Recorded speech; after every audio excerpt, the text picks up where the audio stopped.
श्री स्वामी समर्थ। स्वागत आहे तुम्हा सगळ्यांचं माझ्या YouTube चॅनलवरती।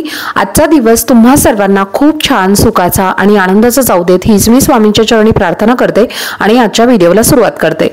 पण त्या अगोदर तुम्ही माझ्या चॅनलवरती जर नवीन असाल तर चॅनलला सबस्क्राइब नक्की करा। त्याचबरोबर कमेंटमध्ये श्री स्वामी समर्थ लिहायला अजिबात विसरू नका। शनिवारी आहे अमावस्या आणि या अमावस्याला आपण सर्व पितृ अमावस्या असं म्हणत असतो। आता ही जी अमावस्या असते तर ती पितृपक्षानंतर जी अमावस्या येते तर तिला आपण सर्व पितृ अमावस्या म्हणत असतो। जर आपण पितृपक्षामध्ये आपल्या पितरांसाठी कोणत्याही प्रकारच्या जर सेवा केल्या नसतील, त्यांच्यासाठी आपण जर कोणत्याही प्रकारचे उपाय केले नसतील तर या दिवशी जर आपण हे जे काही उपाय केले तर या दिवशी आपण जर या काही सेवा केल्या तर या पूर्णपणे आपल्या पितरांसाठी समर्पित होऊन जातात आणि पूर्णपणे आपल्याला त्याचं फळ सुद्धा मिळत असतं आणि पिढ्यानपिढ्या जो काही पितृदोष आहे तर तो आपल्यावरनं दूर होत असतो। त्याचबरोबर सर्व पितृ अमावस्या जी आहे तर अशा काही ज्या गोष्टी आहेत तर त्या आपल्याला चुकून सुद्धा आपल्याकडनं होता कामा नयेत। तर या जर गोष्टी आपण आपल्याकडनं झाल्या तर आपल्या घरामध्ये पिढ्यानपिढ्या वास्तुदोष किंवा पितृदोष सुद्धा वाढू शकतो आणि आपल्या घरातून लक्ष्मी सुद्धा काढता पाय हा घेऊ शकते। तर त्यासाठीच आपल्याला आपल्या घरामध्ये ज्या काही चुका आहेत तर त्या आवर्जून टाळायच्या आहेत। त्यामध्ये प्रामुख्याने म्हणजे आपण आपल्या जेवणामध्ये भरपूर अशा ज्या काही भाज्या खात असतो पण त्या भाज्यांचे महत्त्व सुद्धा आपल्याला माहिती असली पाहिजे। त्या भाज्या सुद्धा वेगवेगळ्या भूमिका या बजावत असतात आणि या भाज्या आपल्याकडनं खाल्ल्या गेल्या किंवा हे जे काही पदार्थ आहेत तर ते आपल्याकडनं खाल्ले गेले तर त्याचे दोष हे आपल्याला लागतात आणि आपल्याकडनं अनेक ज्या अशा काही गोष्टी आहेत तर त्या आपल्याला आपल्या घरामध्ये चालू होतात। म्हणजे ज्या काही अडचणी असतील, दोष असतील, संकट असतील, नजर दोष असेल किंवा अनेक प्रकारच्या ज्या काही गोष्टी असतील तर त्या आपल्या अवतीभोवती फिरत राहतात आणि त्यामुळेच आपल्याला अगदी साधा सोप्या ज्या गोष्टी आहेत तर त्या आपल्याला आवर्जून या दिवशी टाळायच्या आहेत। त्यातली मी तुम्हाला एक दोन भाज्या सांगणार आहे, कोणत्या भाज्या आपल्याला खायच्या नाही आहेत आणि एक दोन पदार्थ जे आहेत तर ते सुद्धा आपल्याला या दिवशी वर्ज्य करायचे आहेत। पण त्या अगोदर तुम्ही जर तुमच्या पितरांसाठी पूर्ण पितृपक्षामध्ये कधीही घास जर तुम्ही दिलेला नसेल म्हणजे टाकलेला नसेल, म्हणजेच त्यांच्यासाठी तुम्ही कधीही पितरांना जेवू घातलेलं नसेल तर या दिवशी तुम्ही या आवर्जून कावळ्याला काही ना काहीतरी खाऊ घाला। त्याचबरोबर गाईला सुद्धा तुम्ही काही ना काही खाऊ घातलं नसेल तर या 15 दिवसांमध्ये तर गाईला सुद्धा तुम्ही एखादी गोष्ट तरी नक्कीच खाऊ घाला। एखादी चपाती म्हणा किंवा थोडासा दहीभात म्हणा, जे काही तुम्हाला शक्य असेल तर ते तुम्हाला गाईला खाऊ घालायचं आहे। त्याचबरोबर मी बरेचसे उपाय सुद्धा तुमच्यासोबत शेअर केलेले आहेत तर त्या उपायांपैकी म्हणजे ती जी वस्तू आहे तर ती सुद्धा तुम्ही गाईला खाऊ घातली तरीही चालेल। तर त्यामुळे काय होतं, आपल्यावरती जो काही पितृदोष आहे तर तो दूर होण्यासाठी आपल्याला मदत होते आणि पिढ्यानपिढ्या जो काही पितृदोष आहे तर तो आपल्यावरनं सुद्धा दूर होत असतो। तर आता चला जाणून घेऊयात आपल्याला या दिवशी कोणकोणत्या चुका आणि कोणकोणत्या भाज्या या आपल्याला खायच्या नाहीयेत किंवा कोणकोणते जे पदार्थ आहेत तर ते आपल्याला या दिवशी खायच्या नाहीयेत।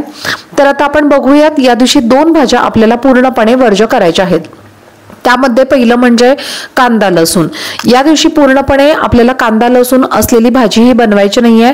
त्यानंतर पुढची भाजी जी आहे तर ती म्हणजे कोबीची भाजी, त्यानंतर भोपळ्याची भाजी। आता या ज्या दोन भाज्या आहेत आणि कांदा लसूण आहे तर या दिवशी आपल्याला पूर्णपणे वर्ज्य करायचे आहेत। आता या ज्या तीन भाज्या आहेत तर त्या तुम्ही तुमच्या घरामध्ये चुकून पण बनवू नका आणि या दिवशी शक्यतो करून तुम्ही प्रयत्न करा की तुमच्या घरामध्ये पालेभाज्याच तुम्ही पालेभाज्या जर तुम्ही या दिवशी केल्या तर कोणत्याही प्रकारचं जे संकट आहे, कोणत्याही प्रकारचे जे काही दोष आहेत, निगेटिव्हिटी आहे तर ती तुमच्या अवतीभोवती येणार नाही। तर या सर्व पितृ अमावस्येला या ज्या तुम्हाला तीन मी भाज्या सांगितलेल्या आहेत तर त्या तुम्हाला चुकून सुद्धा खायच्या नाहीयेत। यामुळे काय होतं तर आपल्याला नजर दोष किंवा अनेक प्रकारच्या ज्या काही दोष असतील किंवा ज्या काही निगेटिव्हिटी असतील तर त्या आपल्या अवतीभोवती येण्याची शक्यता असते। त्यामुळे आपल्याला हे पदार्थ पूर्णपणे वर्ज्य करायचे आहेत। आता आपल्याला कोणते पदार्थ वर्ज्य करायचे आहेत तर ते आपण आता बघूयात। पहिला पदार्थ जो आहे तर तो म्हणजे पांढऱ्या रंगाचा कोणताही पदार्थ या दिवशी आपल्याला खायचा नसतो। कोणी कितीही जरी तुम्हाला आग्रह केला तरी सुद्धा तुम्हाला पांढऱ्या रंगाचा पदार्थ म्हणजे त्यामध्ये मिठाई असेल किंवा इतर कोणताही पदार्थ असेल तर तो तुम्हाला अजिबात खायचा नाहीये। दूध जरी तुम्हाला कोणीही प्यायला दिलं तर तरी सुद्धा तुम्हाला दूध सुद्धा कोणाकडनं घ्यायचं नाहीये आणि ते तुम्हाला प्यायचं नाहीये। तर अशा पद्धतीने तुम्हाला हा एक पदार्थ तुम्हाला या दिवशी आवर्जून टाळायचा आहे। आता जर तुम्हाला या दिवशी कोणी लिंबू सरबत दिलं तर तुम्ही लिंबू सरबत सुद्धा पिऊ नका। लिंबू सरबत सुद्धा तुम्हाला या दिवशी आवर्जून टाळायचं आहे। आहे। आता यानंतर पुढची गोष्ट म्हणजे साखर। साखर सुद्धा पांढऱ्या रंगाची आहे, तर ती सुद्धा तुम्हाला या दिवशी आवर्जून टाळायची आहे। कोणताही कार्यक्रम असेल किंवा प्रसाद असेल तर अशा ठिकाणी जर तुम्ही गेला असाल तर तुम्ही या ठिकाणी या पांढऱ्या रंगाच्या वस्तू आवर्जून टाळायच्या आहेत। तुम्हाला कोणी कितीही आग्रह करू दे तर तुम्ही हा पदार्थ आवर्जून टाळायचा आहे।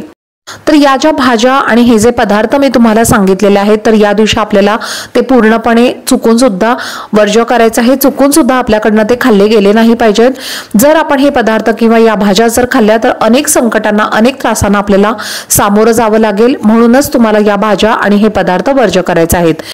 एकदा का त्रास आणि दोष किंवा बाधा जर आपल्या मागे लागले तर ते सर्व दोष दूर करण्यामध्येच आपलं पूर्ण आयुष्य हे निघून जातं आणि शेवटपर्यंत आपले जे दोष आहेत तर ते आपल्या मागे लागतच राहतात आणि हे दोष मग किती काही जरी केलं तर ते दूर होत नाहीत। कारण अमावस्येचा दिवस जसा चांगला असतो त्याचप्रमाणे तो दिवस वाईट सुद्धा असतो। आता लक्ष्मी आगमनाचा हा दिवस सुद्धा आपण मानत असतो, त्याचबरोबर तांत्रिक उपायांसाठी सुद्धा आपण हा दिवस शुभ मानत असतो आणि या दिवशी आपण बरेचसे उपाय करत असतो।